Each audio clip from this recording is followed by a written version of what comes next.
¿Cómo era la vida de las mujeres en la época primitiva, cuando la humanidad apenas estaba naciendo? ¿Y por qué no se parece en nada a lo que imaginamos? ¿Es cierto que nuestras lejanas tatarabuelas cromañones preferían a los neandertales, más poderosos, fuertes y al parecer más inteligentes? ¿Es posible que ya en la edad de hielo no vivieran en cuevas, sino en casas con complejos sistemas de calefacción? ¿Es cierto que ya en la edad de hielo las mujeres no eran sucias, desgreñadas y desaliñadas con pieles, sino que sabían de moda? ¿Y es posible que en el sexto milenio después de Cristo? C.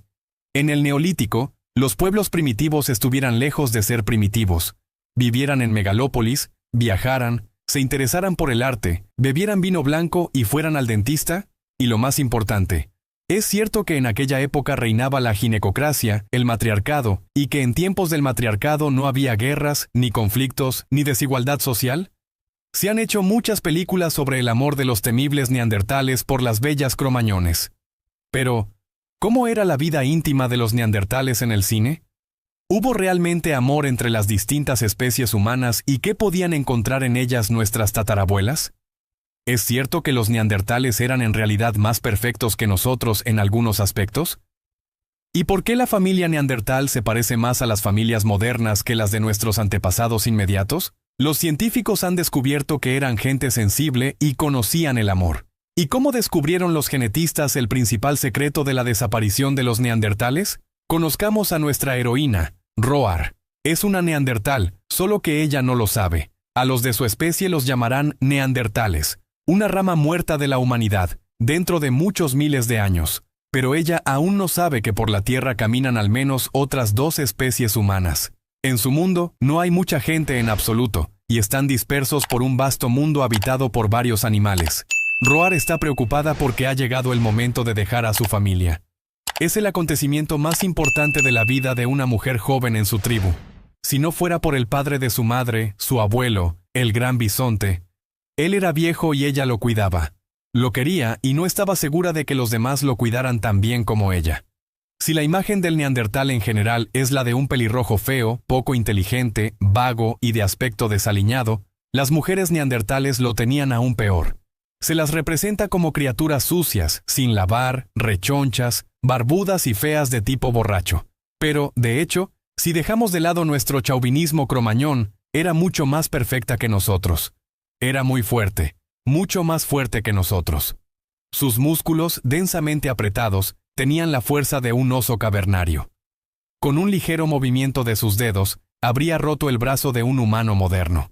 Gracias a esto, los neandertales cazaban los animales más grandes, y en aquellos tiempos era importante, muy importante, mucho más importante que una cintura delgada y unos labios grandes. Y eso no es todo. Su cerebro era más grande que el nuestro, aproximadamente un 10%, lo que significa mucho.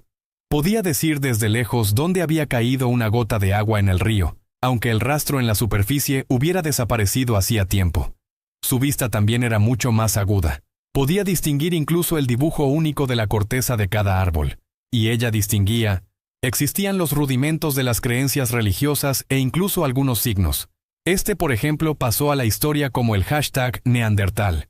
¿No es una especie humana realmente magnífica? Algunos científicos afirman que los neandertales simplemente no tuvieron tiempo de alcanzar nuestro nivel de progreso técnico. Otros creen que no eran capaces de ello en absoluto. Pero todos reconocen que eran muy, muy resistentes.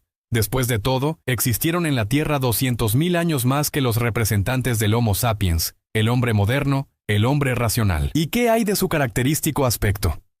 Lo primero en lo que te fijarías es en la mandíbula maciza, los ojos enormes, mucho más grandes que los nuestros, y con una abertura nasal lo suficientemente ancha como para suministrar oxígeno a unos músculos potentes. Al fin y al cabo, la especie neandertal se formó en un clima mucho más duro que nuestros antepasados inmediatos, los cromañones. Los neandertales eran bajos. Incluso los hombres no medían más de 1,60 metros. Por otro lado, tenían unos hombros increíblemente anchos, con una musculatura prominente, de la que los culturistas se pondrían celosos. Y prepárate. Según una hipótesis popular, de ellos heredamos el pelo rubio o pelirrojo y la piel clara, mientras que nuestros antepasados directos, los cromañones, eran de piel oscura. Y los cromañones eran más altos, de hasta 1,80 metros, y mucho más delgados. Por cierto, hay un proyecto popular en la red en el que los artistas han mostrado cómo serían nuestras celebridades si sus antepasados directos hubieran sido neandertales. Ahí tienes a Brad Pitt, a Rihanna y a Elon Musk. En la familia de Roar había 7 personas: su madre, su hermano mayor, 3 hermanas, un hermano pequeño y, por supuesto, el padre de su madre, el gran bisonte. Su familia vivía en una acogedora cueva en la que habían crecido muchas generaciones de sus antepasados, donde se calentaban mutuamente con el calor de sus cuerpos. Los neandertales eran muy familiares. La población total de los neandertales se medía solo en cientos de miles y estaban dispersos por una vasta área de la Europa y Asia modernas. Otra característica de su vida familiar era que las mujeres se trasladaban a vivir con la familia del marido, lo que se considera un signo de patriarcado. Dirás, ¿pero de dónde sale todo esto? ¿Cómo sabemos realmente cómo era la familia neandertal? Los científicos lo descubrieron gracias a un verdadero detective histórico. La tragedia de esta familia neandertal ocurrió hace 49.000 años en la cueva de El Cidrón, en la actual España. Los arqueólogos encontraron los restos de 12 personas. A juzgar por las marcas características de los huesos, las víctimas fueron atacadas por caníbales, tras lo cual la cueva se derrumbó y enterró los restos humanos para siempre. Esta lejana tragedia permitió a los científicos estudiar los detalles de la vida familiar de los neandertales. Pudieron reconstruir incluso el hogar y los lugares para dormir. Este entierro conservado de toda una familia confirmó la suposición de los científicos de que sus grupos eran pequeños, de 8 a 10 personas. Tras analizar el ADN, determinaron que todos los hombres eran parientes cercanos y pertenecían a la misma familia. Pero las mujeres eran de familias distintas, es decir, al llegar a la pubertad, los hombres permanecían en la familia y las mujeres se trasladaban a otra familia. Por supuesto, hay que tener mucho cuidado a la hora de extrapolar las conclusiones basadas en el análisis de un solo grupo a todos los neandertales. Resultó que los neandertales maduraban mucho, mucho más rápido que nosotros. No solo la pubertad, sino que también la madurez sexual se alcanzaba a los 8 a 10 años, mucho antes que en los cromañones. Los científicos también descubrieron con qué frecuencia daban a luz las mujeres neandertales. El intervalo entre partos era de 3 a 4 años. Y uno de los adolescentes, al parecer, llegó a esta familia con su hermana, que se había casado, y fue bien recibido. Los científicos también obtuvieron pruebas de endogamia masiva entre los neandertales, es decir, como eran muy pocos, había muchos casos de matrimonios consanguíneos. La diversidad genética de los neandertales europeos resultó ser extremadamente baja, es decir, todos eran parientes cercanos. Incluso la madre de nuestra Roar era ya una anciana, de más de 30 años. Había visto mundo. ¿Y qué decir del padre de su madre, el gran bisonte? El gran bisonte era chamán y curandero. Sabía curar. Era muy, muy viejo, y la familia estaba orgullosa de él. Pocas familias podían presumir de tener un miembro tan longevo. Y un día, hace muchas lunas, cuando ella era pequeña, se sacrificó para salvarla durante una cacería. Después de aquella cacería, no pudo volver a valerse por sí mismo. Le faltaba el brazo derecho hasta el codo, apenas podía caminar, estaba ciego de un ojo y oía muy mal. Pero ella lo cuidaba, e incluso masticándole la comida. Eran gente sensible y conocían el amor. Los científicos llegaron a esta conclusión gracias al abuelo de nuestra heroína. Sí, era una persona real. Lo encontraron en la cueva de Shanidar, en el noroeste de Irak, y está relacionado con uno de los mayores misterios de los neandertales. En el momento de su muerte, era realmente muy, muy viejo, de unos 50 años, una edad muy avanzada tanto para los neandertales como para los cromañones. Y el desgaste de sus huesos corresponde al de un humano moderno de 70 a 80 años. Es más, estaba roto y mutilado. Todas las lesiones eran anteriores a su muerte. Es decir, ya se habían curado hacía tiempo cuando murió. Los científicos modernos que lo encontraron llegaron a la conclusión inequívoca de que este neandertal estaba condenado desde hacía mucho tiempo. Para la tribu era una enorme carga, sin un brazo, prácticamente incapaz de caminar solo, ciego y sordo. Sin embargo, vivió mucho tiempo, lo alimentaron y cuidaron, y murió de viejo, lo que significa que estamos ante una manifestación de verdadero amor. Hoy en día no es fácil cuidar a una persona tan enferma, con el nivel actual de la medicina. Pero los neandertales, en las durísimas condiciones de aquella época, fueron capaces de hacerlo.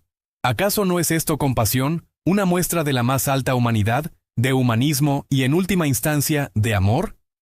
Otra hipótesis interesante relaciona directamente a los miembros de mayor edad de la familia con la extinción de los neandertales. Antropólogos estadounidenses, tras analizar los restos dentales, llegaron a la conclusión de que en las familias neandertales había muy pocos abuelos y abuelas, y que en parte por eso perdieron la batalla por la supervivencia. No se sabe por qué los neandertales no llegaban a una edad avanzada, pero se descubrió que por cada 10 neandertales que morían jóvenes, solo había 4 que llegaban a los 30. Al mismo tiempo, nuestros antepasados directos tenían una proporción inversa.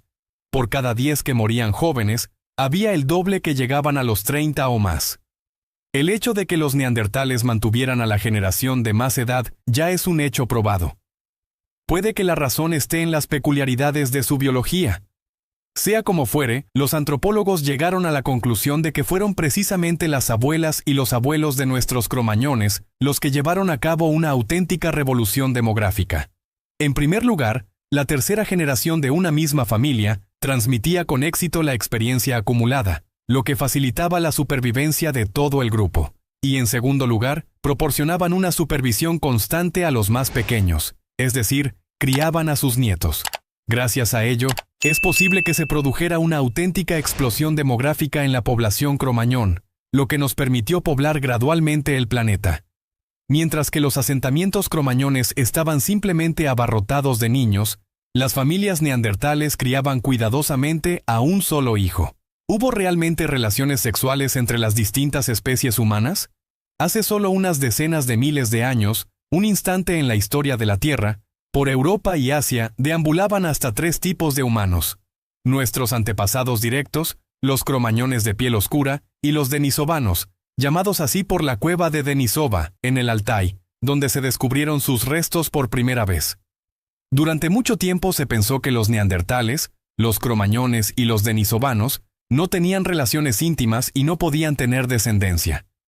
¿Cuál fue la sorpresa de los científicos cuando los genetistas afirmaron con seguridad que sí las había? Se han encontrado rastros de ADN neandertal en todos los no africanos. Es decir, todos nosotros también somos un poco neandertales. Nuestro genoma contiene alrededor de un 2% de genes neandertales, y el genoma de los asiáticos y los habitantes de Oceanía, hasta un 5%. El ADN femenino denisovano de los neandertales sorprendió a los genetistas por su parecido con el nuestro. Resultó que hace unos 220.000 años, según calcularon los científicos, un neandertal se unió a un cromañón. En cierto modo, se convirtieron en el Adán y la Eva neandertales, ya que 100.000 años después, prácticamente todos los neandertales eran descendientes de esta pareja. Los genetistas también registraron la aparición del cromosoma Y masculino cromañón en el genoma neandertal. Es decir, como resultado de este gran amor entre un representante de nuestra rama de la humanidad y una neandertal, hace 50.000 años, la mayoría de los neandertales de Europa y Asia eran portadores de un nuevo cromosoma Y humano.